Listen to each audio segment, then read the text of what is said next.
నన్ను కొట్టలేదు మొర్రో అని చెప్పుకోవాల్సి వస్తుంది సౌదీ అరేబియా. సౌదీ అరేబియాకి సంబంధించినటువంటి ఆరామ్కోకి సంబంధించిన పెట్రోలియం నిల్వల మీద క్రిందటిసారి దాడి చేసింది ఇరాన్. ఈ దఫా దాడి చేసింది వాళ్ళ గ్యాస్ క్షేత్రాల మీద. సౌదీ అరేబియాని మొట్టమొదట్లో దెబ్బతీసింది ఇరాన్, ఆ తర్వాత ఆగిపోయింది. మరి సౌదీ అరేబియా ఇచ్చిన డబ్బులకి ఆగిందేమో తెలీదు. యుఏఈ మీద మాత్రం వందల కొద్ది దాడులు చేసింది. సౌదీ అరేబియా మీద మొదటి దాడి మాత్రమే నచ్చింది, ఆ తర్వాత ఆగిపోయింది. మళ్ళీ ఇప్పుడు సౌదీ అరేబియా మీద అటాక్స్. అది కూడా ఎందుకు? సౌదీ అరేబియా, టర్కీ, పాకిస్తాన్ కలిసి అగ్రిమెంట్ కుదుర్చుకోవడం ఇరాన్కి నచ్చట్లేదు. అందుకోసమనినే మరి మీరు మమ్మల్ని ఏం పేకలేరు అని చెప్పడం కోసం డైరెక్ట్ అటాక్ చేయాలి. ఇరాన్ డైరెక్ట్గా అటాక్ చేస్తే ఈ మూడు దేశాలు కలిపి ఇప్పుడు ఇరాన్ మీద అటాక్ చేయాలి. అప్పుడు అమెరికాతో ఇజ్రాయెల్తో చేతులు కూడా కలుపుతాయి. కాబట్టి హౌతీ తీవ్రవాదులు చేత చేయించారు, యెమెన్ చేత చేయించారు.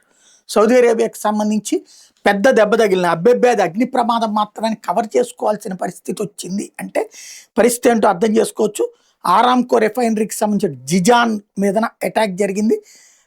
ఇది ఒక్క నెలలో రెండవది హౌతీలు చేసినటువంటి రెండో దాడి సౌదీ అరేబియా మీద.